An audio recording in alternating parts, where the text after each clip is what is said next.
El Señor esté con ustedes. Evangelio de nuestro Señor Jesucristo según San Lucas. Como algunos, alabando el templo, decían que estaba adornado con hermosas piedras y ofrendas votivas, Jesús dijo: de todo lo que ustedes contemplan, un día no quedará piedra sobre piedra, todo será derrumbado. Ellos le preguntaron: Maestro, ¿cuándo tendrá lugar esto y cuál será la señal de que va a suceder? Jesús respondió: tengan cuidado, no se dejen engañar, porque muchos se presentarán en mi nombre diciendo: soy yo, y también el tiempo está cerca. No los sigan.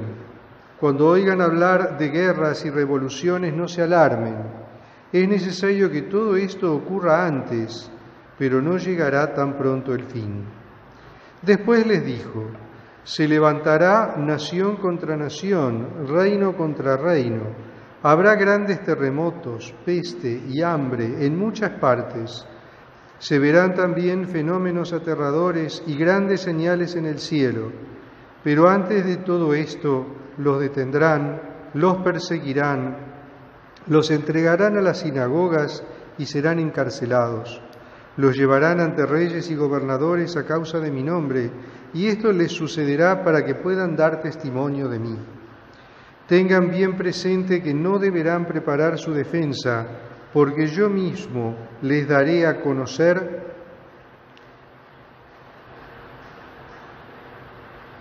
todo lo que deberán decir.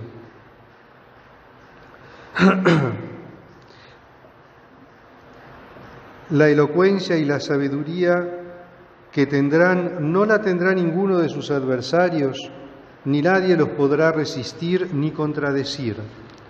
Serán entregados hasta por sus propios padres y hermanos, por sus parientes y amigos, y a muchos de ustedes los matarán. Serán odiados por todos a causa de mi nombre, pero ni siquiera un cabello se les caerá de la cabeza. Gracias a la constancia salvarán sus vidas. Palabra del Señor.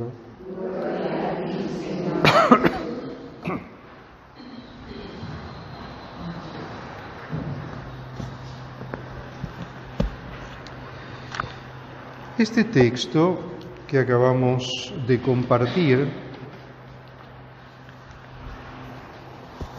forma parte del discurso escatológico del Señor Jesús. ¿Qué es un discurso escatológico? Un discurso escatológico es un discurso que hace referencia a las realidades del mundo que vendrán al final de los tiempos. Y aquí, en este texto del Evangelio de Lucas, nos encontramos con un texto bastante, podríamos decir, significativo para el piadoso israelita que estaba escuchando al Señor. Pensemos que el gran templo de Jerusalén no era un templo, era el templo. ¿Qué quiero decir con esto? De acuerdo con la ley del Deuteronomio, en el Antiguo Testamento, el único lugar donde el israelita, el piadoso israelita, podía rendir culto a Dios era en el Santo Templo de Jerusalén.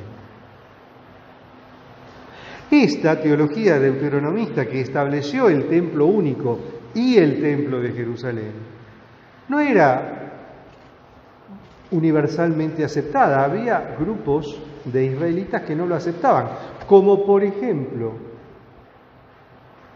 los samaritanos. Los samaritanos rendían culto en otro lugar. Entonces el judaísmo oficial los rechazaba, los consideraba herejes, los consideraba apóstatas, porque estaban practicando el judaísmo, pero en otro lugar, no en el templo de Jerusalén. Es decir, que para el piadoso israelita, el templo de Jerusalén era la cosa más importante que podía existir en este mundo.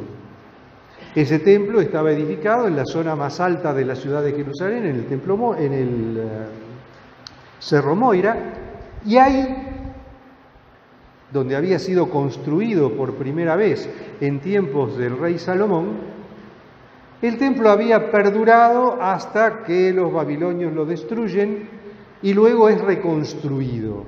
Primero es reconstruido rudimentariamente cuando los israelitas vuelven del desierto, pero luego en tiempos de Herodes el Grande se emprende la gran reconstrucción del templo, una reconstrucción que para la época en la que vivía el Señor Jesús ya llevaba más de 40 años y todavía no estaba terminado. Era una construcción fastuosa, enorme, llena de detalles de grandeza, de lujo.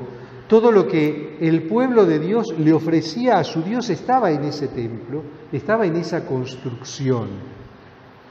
Un templo que luego va a ser destruido por los romanos, unos 30 años después de este momento en el que estamos hablando. Sin embargo, en ese momento el templo estaba en su máximo esplendor. Era la obra de culto a Dios más grande que podía haber edificado el pueblo de Israel. Un detalle, así para tener en cuenta lo que era el templo de Jerusalén.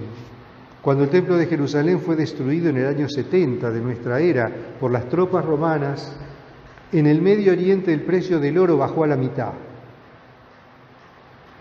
debido a la abundancia de oro que hubo por lo que habían desprendido de las paredes del templo. Un detalle no poco importante. Pero ese era el gran templo. Adornos maravillosos, fastuosidad, esplendor. Y de esto estaban sumamente orgullosos. El piadoso israelita estaba muy orgulloso de su templo. Era lo que constituía, en cierto modo, no que constituía, pero sí lo que le afirmaba esa elección de Dios y esa firmeza de la fe en Dios. Y el Señor les dice, todo esto dentro de unos años no va a existir más. Todo esto va a ser derrumbado, todo esto va a ser destruido. O sea, esto en lo que ustedes ponen su seguridad, dentro de unos años no va a estar. Entonces, ¿dónde tenemos que poner la seguridad? ¿Dónde tienen que hacerse firmes? Y la única posibilidad no es afirmarse en una cosa, porque en definitiva el templo, por más que fuera el templo por excelencia, no era más que una cosa, no era más que un objeto, era solamente un edificio. Ustedes tienen que afirmarse en el verdadero edificio de la fe, que es el edificio que construye Dios mismo. Y es el edificio que Dios construye en el corazón de cada uno de ustedes cuando están preparados y dispuestos a recibir el mensaje del Señor. Entonces, no se hagan fuertes en un pedazo de piedra. Háganse fuertes en el Señor, que es la verdadera piedra angular de la vida no solo de cada uno de nosotros, sino de la vida de la humanidad. Que el fin vendrá en algún momento, ya lo sabemos. ¿Cuándo va a venir el fin? No lo sabemos.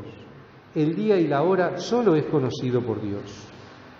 Sin embargo, tenemos que estar siempre preparados y dispuestos, porque el Señor va a venir en el día menos pensado. El Señor va a pasar por nuestras vidas en el momento menos esperado. Y sin embargo, el Señor siempre va a estar junto a nosotros. Y tenemos que saber no solo reconocerlo, sino saber transmitirlo y saber dar cuenta de nuestra fe. Entonces no se extrañen ni se maravillen si en ese interín, y mientras estas cosas pueden llegar a suceder, ustedes van a ser cuestionados por su fe, van a ser perseguidos por su fe, van a ser hostigados por su fe.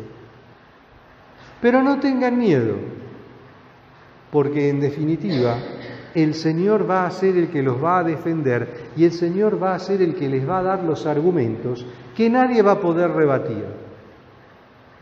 donde esos argumentos que solamente para poder rebatirlos se usa la violencia, esos argumentos que solo para poder rebatirlos se usa la descalificación.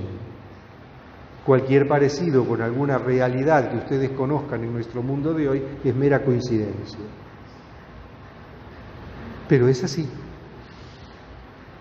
La verdad solamente puede ser rebatida con violencia, con descalificación, pero nunca con argumentos sólidos y verdaderos, nunca con argumentos válidos. Por eso este texto se remata con esa frase tan fuerte que dice: gracias a la constancia salvarán sus vidas. Gracias a la constancia en la fe van a salvar la vida, pero no esta vida humana, no esta vida temporal, no esta vida terrena, sino la vida con mayúscula. Gracias a la constancia en la fe van a salvar la vida eterna, esa vida eterna que nos aguarda al final de nuestra vida temporal, esa vida eterna que nos aguarda al final de los tiempos.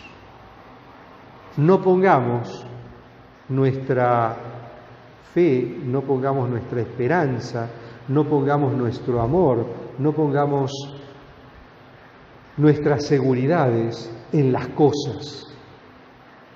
Pongamos nuestra fe, nuestra esperanza, nuestro amor, nuestra seguridad en el Señor, porque el Señor es la única roca verdadera, es la única roca que nos sostiene, es la única verdad que nos va a mantener en pie. Alabado sea Jesucristo.